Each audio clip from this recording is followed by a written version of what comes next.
Chapter 4. Meditation and Recollection.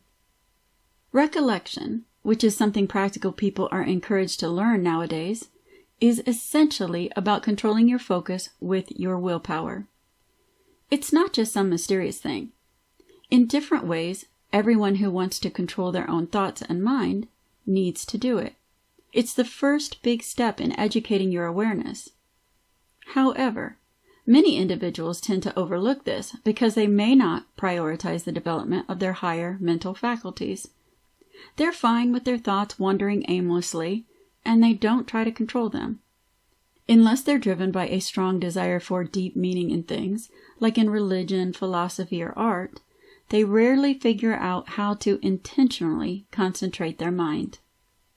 Philosophers are mainly focused on objective thinking, and artists don't often reflect on their creative processes. So if we want to learn how to train our minds in this way, we have to turn to those who are deeply involved in religion. Religious contemplatives are particularly appealing because they are naturally inclined to share their insights. They have a vision fueled by love, and that love drives them to spread their message as widely and clearly as possible. In their writings and teachings, they provide the most organized and practical guidance on the art of contemplation. While our reasons for pursuing this art may seem different from theirs, if we follow the principles they outline, we'll likely end up where they started. The initial stages of the method are the same, whether we're seeking an ascetic, cosmic, or divine reality. Like athletes who train their bodies, the early steps are similar, regardless of the specific game they intend to play. Let's skip the fancy stuff and turn to St. Teresa for some practical advice. We want to know how she taught her followers to get into the right mindset for connecting with the spiritual realm. She tells us something that aligns with the long-standing Christian contemplative tradition, which has evolved through years of experience. The process is gradual. It's about patiently training your mind, which has become unruly over time. It's not about suddenly flipping your thoughts in a new direction just for the sake of having a mystical perspective. According to St. Teresa, recollection starts with a deliberate and regular practice of meditation. It might sound tough at first, but it's a natural mental exercise. Meditation stands somewhere between thinking and deep contemplation. Its main benefit lies in this in-between state. The authentic mystical journey, which is actually a practical one, starts right at the beginning. It doesn't begin with extraordinary experiences or moments of intense understanding. Instead, it begins with the ordinary abilities of an everyday person.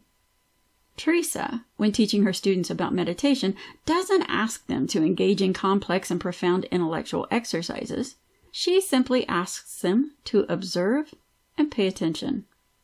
You might think that simply looking at the spiritual world with deep focus, without trying to be clever about it, is the essence of contemplation.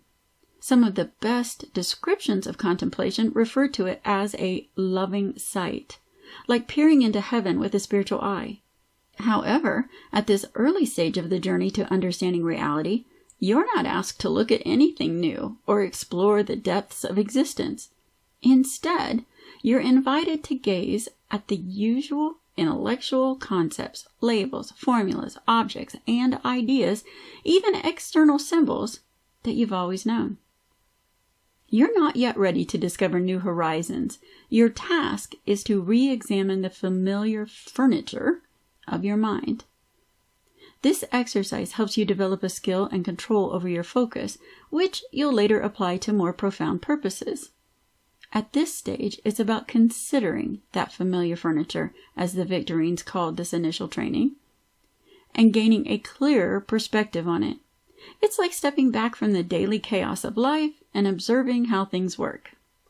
So pick an idea or an object from the everyday things you know and keep it in your mind.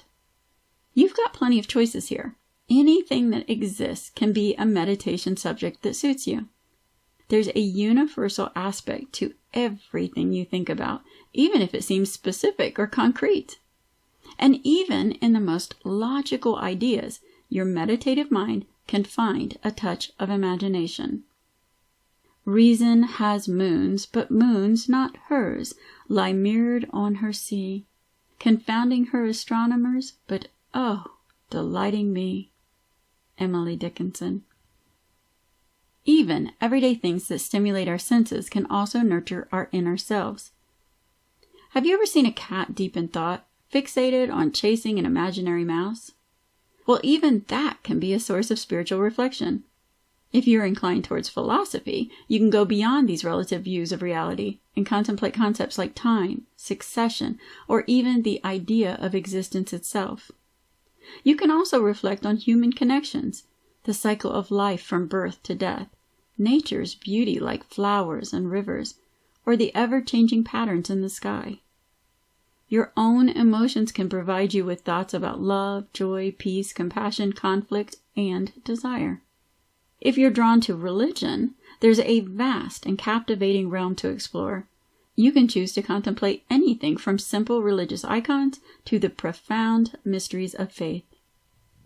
Once you've chosen what to focus on, you need to stick with it and protect it from distractions during your meditation time.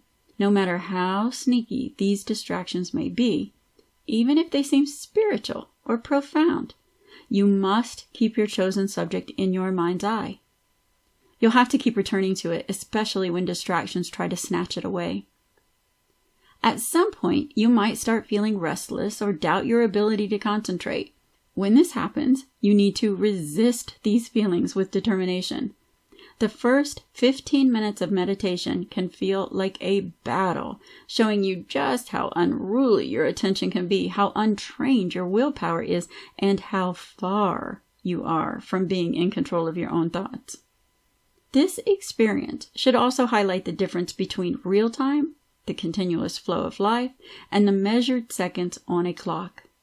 During meditation, time might seem to slow down dramatically, and 15 minutes can feel like an eternity.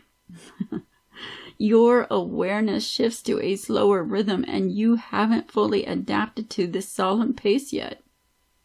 As you work toward this new state of balance, determined to reach it, you'll eventually experience a change in your perception.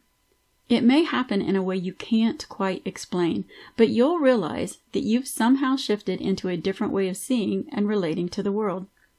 As you immerse yourself in your chosen meditation subject, something interesting happens. It starts to reveal hidden meanings, beauty, and power that you hadn't noticed before. The more attention you give it, the more its significance grows. This attention is the key factor in all your perceptions, whether they're physical or mental. The subject you're meditating on stops feeling vague and abstract. It's like you're diving into it, finding peace within it, and forming a deep connection with it. In this quiet and focused connection, you begin to understand its depth, breadth, and height, much like how you get to know your friends through close interaction. As your meditation goes deeper, it will act as a shield against the constant bombardment of the outside world. The noisy bustle of that world will seem like distant background music, and you'll feel somewhat removed from it. It's as if you've created a bubble of silence around yourself, and within that silence, you find freedom. When you look at the colorful spectacle of the world, it will appear shallow and two-dimensional. It's just one of many possible representations of a deeper reality that's currently beyond your reach. Gradually, you'll realize that there's a distinct you who can observe, be aware of, and contemplate ideas or universes that are different from yourself. Through this voluntary and somewhat challenging act of concentration, this first step on the path that mystics describe as going from multiplicity to unity, you start to detach from your previous union with illusions, ideas, and concepts that used to satisfy you. This shift in focus changes the value you place on existence. By practicing recollection, you are essentially saying your first deliberate no to the world of appearances, which tries to fully occupy your awareness.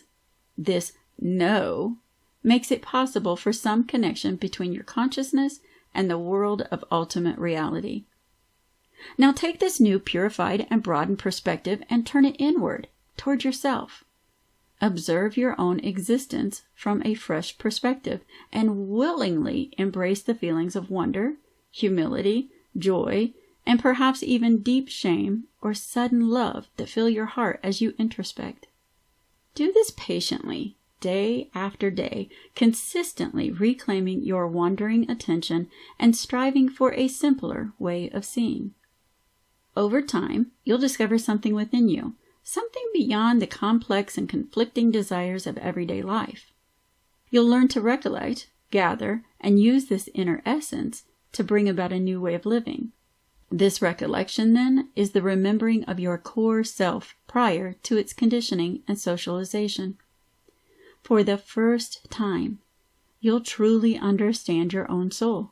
You'll realize that, in a sense, this real you is distinct from and somewhat alien to the world in which you usually operate, much like an actor has a life off stage. When you don't just believe this, but actually know it, when you've developed the ability to detach from the external world and make this initial distinction between appearances and reality, you've achieved the first step in the contemplative journey. It might not be a monumental accomplishment, similar to a baby's first moment of standing upright before returning to crawling, but it carries the promise of future growth and development.